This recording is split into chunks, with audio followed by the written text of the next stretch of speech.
Okay, third time we're trying this video here because I keep getting cut off.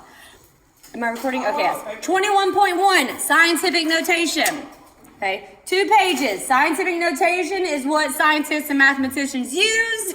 You'll have a deja vu. I've already said this 3 times already, right? When the numbers are either really large or really small. Okay. So here we go. It's gonna be on 2 pages. The links are in Canvas for you to click on to get the printout.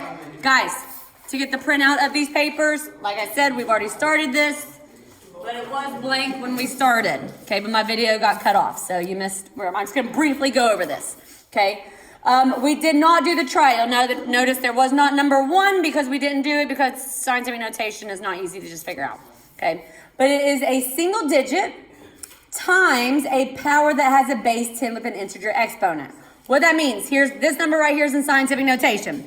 It's got a single digit, the 2, and it's got to be between 1 and 10. So if you do not have that in your notes, you better have that in your notes. That single digit has to be between 1 and 10 for it to be in exact scientific notation. Then it's got the little time symbol. Then it has a base 10 with an integer exponent, meaning it's just positive or negative. Okay. Down here, this is also a number in scientific notation. It has the single digit, 6. It's got to be between 1 and 10 times base 10 to an exponent, which is negative. It's still integer. Okay. So whenever it says right here, writing numbers as a single digit times an integer power of 10, that is a really long way of saying writing numbers in scientific notation. Okay, that single digit between 1 and 10 times the base 10 with an exponent. Okay, and it's either going to give you very large numbers like we did here. Okay, if it has a positive exponent. When it's in scientific notation, if it has a base 10 with a positive exponent, those numbers are getting larger. So instead of writing out these super large numbers, which is called standard form or decimal form, you can write them in scientific notation and condense them down to be smaller to calculate with.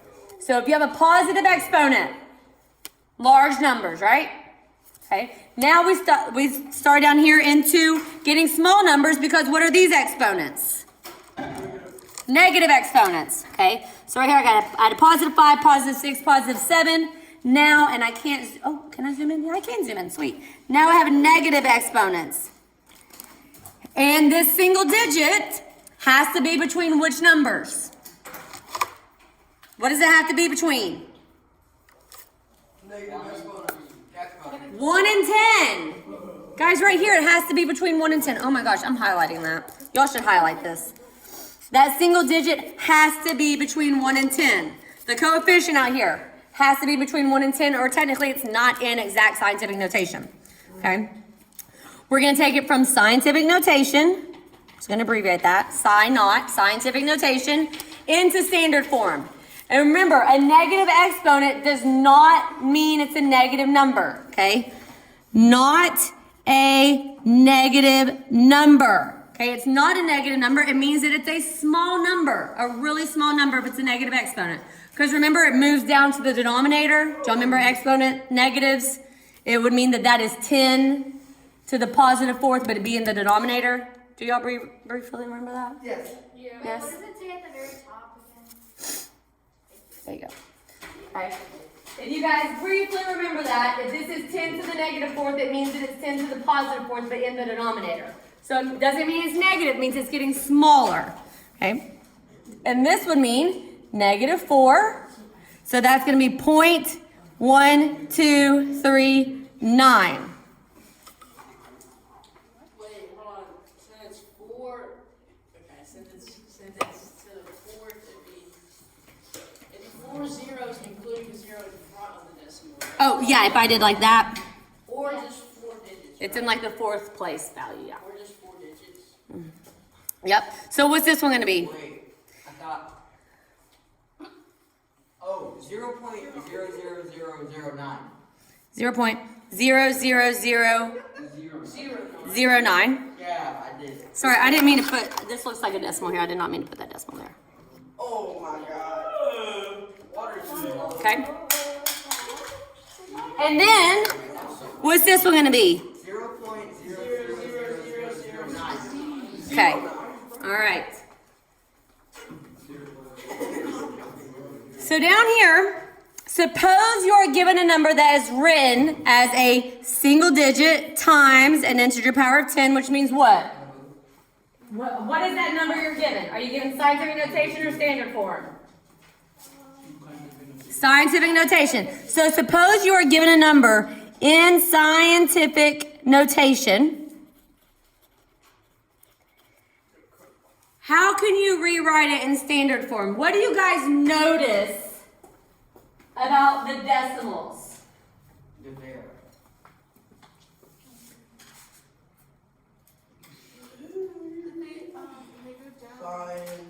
They go down? Which one goes left? Then zeros. I go right. The decimal goes left here, right? Yeah. Where, and so there, because I don't know if you guys know this, but there's a decimal right here. Do y'all know that? Yeah, it's just above. If you don't see the decimal, it's right past the number. Deshaun, you paying attention? Okay. So if you don't see a decimal for these fours, it's right past the 4. Okay. So that means that this decimal here, if it moved all the way out here, this decimal moved to the right that many times, and this decimal moved to the left. Okay. I have another nose paper that has that written out for you on it. Okay. Do I get extra? Not again. So maybe that's what say look at next page. Look at the next page. Hey, can you pick up these markers for me?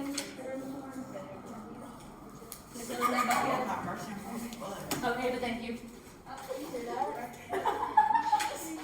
Oh my gosh, this is not where y'all seats are gonna be on Monday. What? Monday? I'm not even doing anything. It's pretty cool though. Milo, did you get this?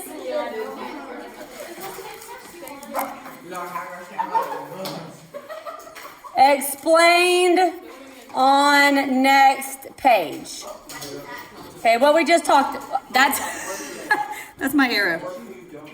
Okay, explain on next page. Saying, how do you go from scientific notation to standard form? That's what this next page is.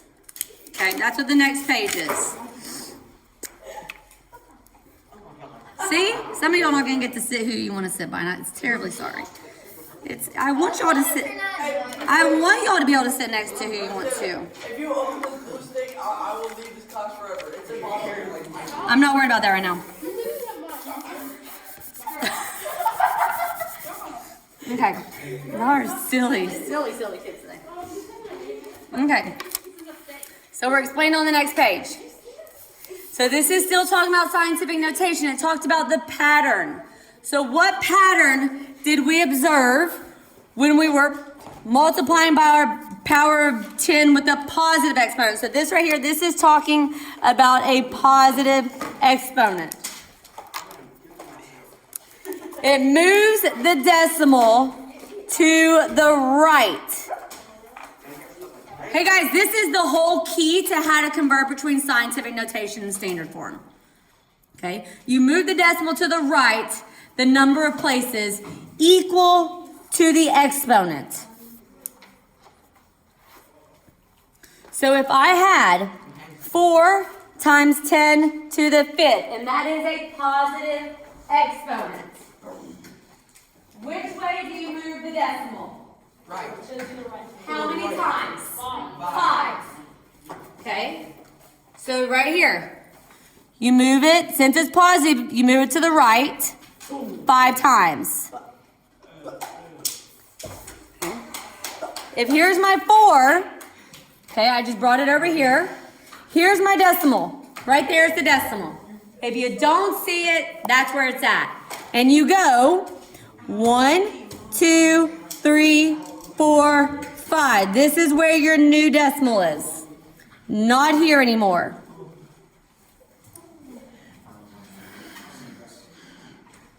These gaps, all you do is fill in zeros. Wait, how many did you go right? 1, 2, 3, 4, 5. Then you rewrite this. So it's 4, and then 1, 2, 3, 4, 5. Come every 3 and put your comma. Okay. So this right here, this was scientific notation.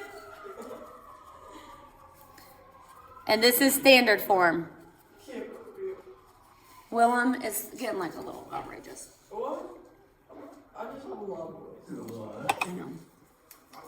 Okay. So I'm going to say this again. If it has a positive exponent, like a positive 5, you move the decimal to the right. That means number of places. Think of like a number line. Positive numbers go over here to this side, right? Negative numbers go to the left, this way. Okay? So if it's 5, you move it to the right 5 places. If you're like, oh, I don't see where the decimal is. If you don't see a decimal, put yourself a dot. A period, sorry. A decimal. And then you're going to go 1, 2, 3, 4, 5. This is where your new decimal is. You moved it from here, so it's gone there, and you moved it here. Bless you. All those jumps you did, just fill it in with zeros. And then write it again. I don't want to see all the jumpies in your answer, okay? It's kind of like you have your jump. This is your work. And then you write your answer. Okay. Let's do another one here. What about if I had like 3.1 times 10 to the 6th? Here's your next example. Sawyer, Willem, super distracting to me. 3.1 times 10 to the 6th. Write that down. Write it down. 3.1? This is our next one. This is our next, we're doing 2 examples here and 2 examples in the next one. 3.1.4, isn't that 5? So here, since it's positive, I move it to the right, move the decimal to the right 6 places. So I'm going to rewrite my 3.1 just because I can't see when it starts like, I don't want to do my jumps right here because it's running into like all my stuff. Okay. So then I'm going to jump 1, 2, 3, 4, 5. Oh, 6. Moved it there.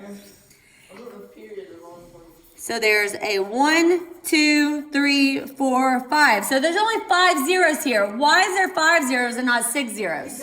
Because there's the one behind the 3. Right. One of the jumps was that 1, right? So it's technically I added 5 zeros. Okay. So this is going to give me a 3 and a 1, and then I have 5 zeros. 1, 2, 3, 4, 5. And then you come in every 3 places and you put a comma. Every 3 places, put a comma. So that number is 3,100,000. So see, instead of calculating with large numbers like this, you can calculate with smaller numbers. Okay.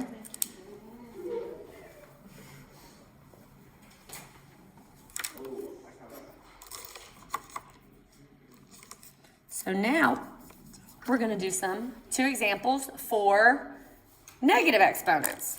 So now it says, what pattern did you observe? We said the decimal meant to the left. Multiplying by a power of 10 with a negative exponent. Okay. Moves the decimal point to the left that number of places. Okay. Equal to the absolute value of the exponent. Just cross that out. Just move it to the left that number of places. I don't want that to be confusing, yes. Can you wait like 4 minutes? We'll only have 4 minutes in class. Okay. I don't want you to miss this. Okay. If the exponent is negative, it doesn't mean the number is negative. What does it mean if it's a negative exponent? Right.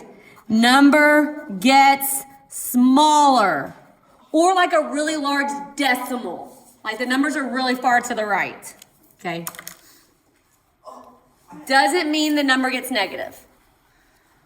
Okay. So let's do an example here.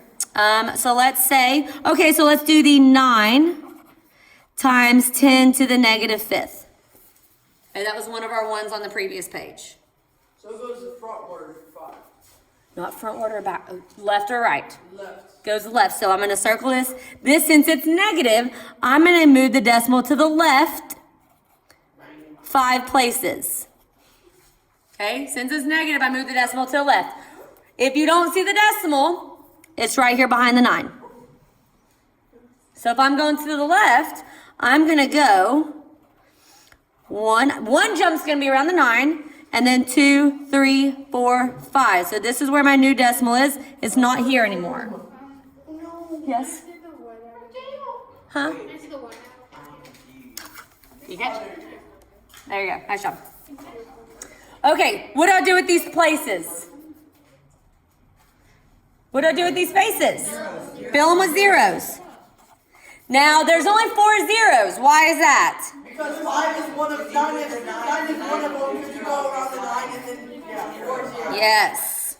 Okay. One of the jumps was around the 9. So we went from scientific notation to standard form.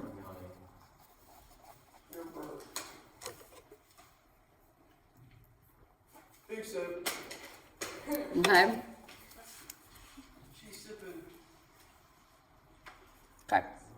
One more example. Do you guys see that this is not a negative number? It's just a really, really small number. It's a really large decimal. It's a really small number. Wait, when there be a 0 to the left of the... Oh, yes, you can put a 0 right there. I like the track. It's not like. You don't have to, but you can. Yeah, fractions. Because this is technically 10 to the 5th in the denominator. Yeah. All right. So let's look at 7.4 times 10 to the negative 3rd.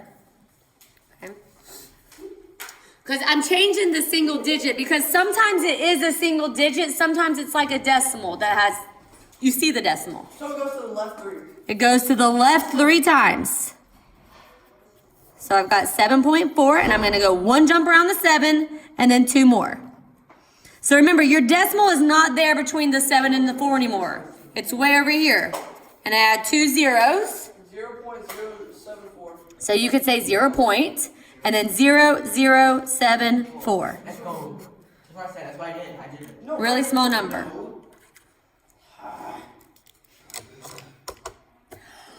I was going to give a homework assignment, but since class, kind of the first half of the class didn't even happen because we had to do the video like 5 times over.